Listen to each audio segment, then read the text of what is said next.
Hey everyone, today we will dive into the interesting world of the Bretton Woods institutions. Hi everyone, today we are diving into the fascinating world of Bretton Woods, where the global modern economy born. But first, let me introduce our team and think of us as the dream team of Bretton Woods. First, we can see Carolina acting as our Harry Dexter White, and then there is Charlotte acting as a very challenging Roosevelt, and then there is me, Victoriana, knows as Winston Churchill, but without a cigar. Now, let's quickly see what we are going to discuss today. As you can see from our table of contents, we are starting with the overview of Bretton Woods to go through the historical context and objectives, then to the Bretton Woods system and to the collapse and the legacy of Bretton Woods, to finally go through to the current role of Bretton Woods and the future perspectives and opportunities.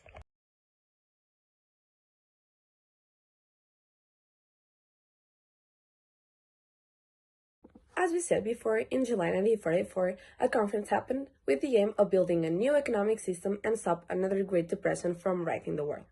They created a global financial system with the US dollar at center and two powerhouse institutions, the IMF to keep money flowing and the World Bank to rebuild war-torn nations. But there was drama. Keynes wanted the global trade balance system, while White pushed for a system that favored creditor nations. In the end, White's plan won, and the US dollar became the world's financial superstar. They pegged currency to the US dollar, which was linked to gold at $35 an ounce, which gave stability and helped Europe to rebuild.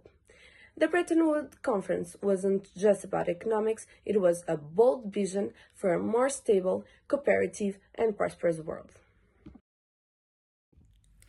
After the Great Depression and World War II, the United Kingdom and the United States went into full superhero mode, creating Bretton Woods in 1944 with the IMF and the International Bank for Reconstruction and Development, nowadays the World Bank, and a shiny new gold-pegged dollar system.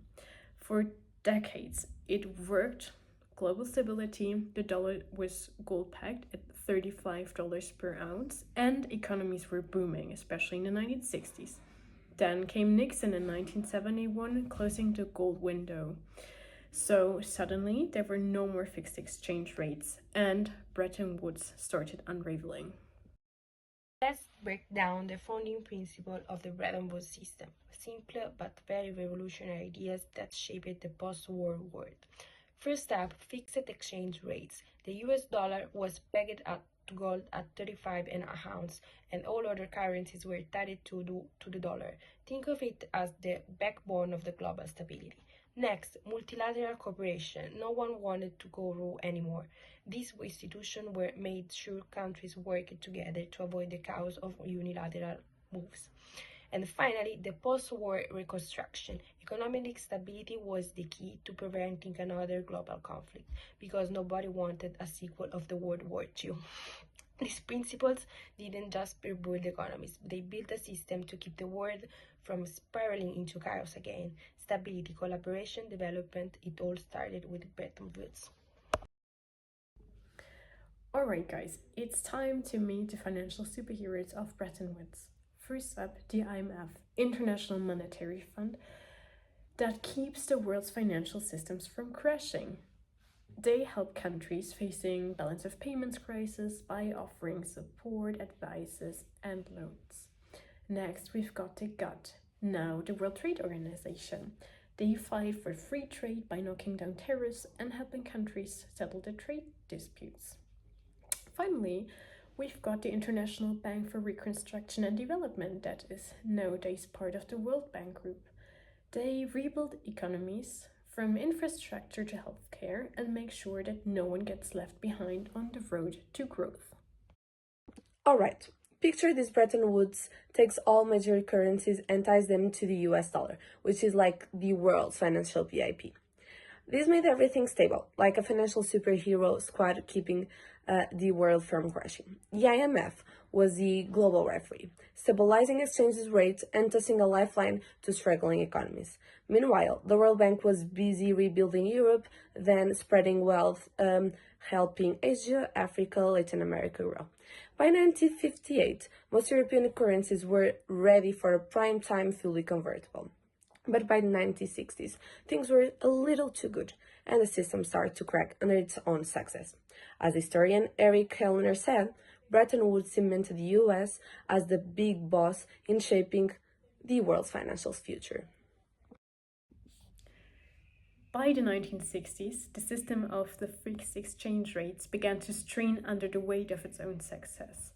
Robert Triffin, an American economist, had already foreseen this development at an early stage and emphasized that the Bretton Woods system, with the US dollar as a reserve currency, had a construction fault, which can be seen in the graph over here, where the gap between US gold holdings and US total official liabilities is skyrocketing in the early 1970s.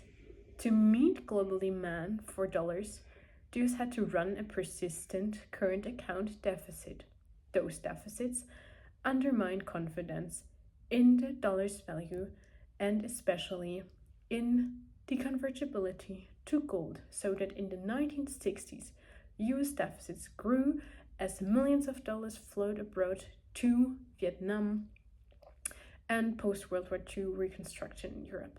Countries such as France began doubting the US's ability to honor its gold commitment, leading to a run on gold reserves and thus the closing of the gold window in 1971. So, as already mentioned on the last slide, in August 1971, the then American President Richard Nixon, who is depicted in this article of the New York Times, closed the gold window.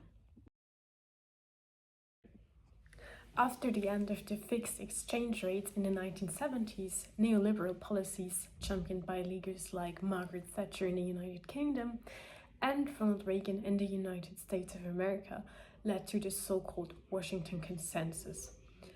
This economic program, promoted by the International Monetary Fund and the World Bank, focused on stability and growth through measures like austerity and market liberalization. But by the late 1990s and early 2000s, some economists argued for a so-called post-Washington Consensus, shifting towards more flexible policies to address issues like inequality and development in the world. Washington Consensus and post-Washington Consensus, what exactly is the current role of Bretton Woods institutions? The institutions, IMF, World Bank, and WTO, are still the cornerstones of global finance. The IMF, like a financial GPS, helps countries navigating through crisis and gives emergency loans and economic advice, especially in times of crisis such as the COVID-19 pandemic or the 2008 crisis.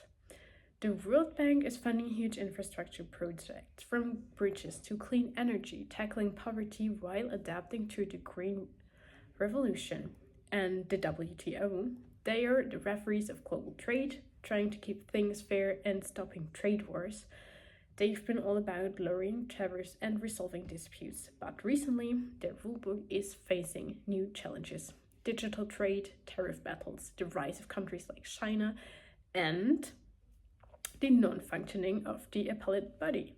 From stabilizing economies to building the future, these institutions are evolving with times, tackling global challenges like inequality and, already mentioned, climate change. So they are still really important for the world's economy.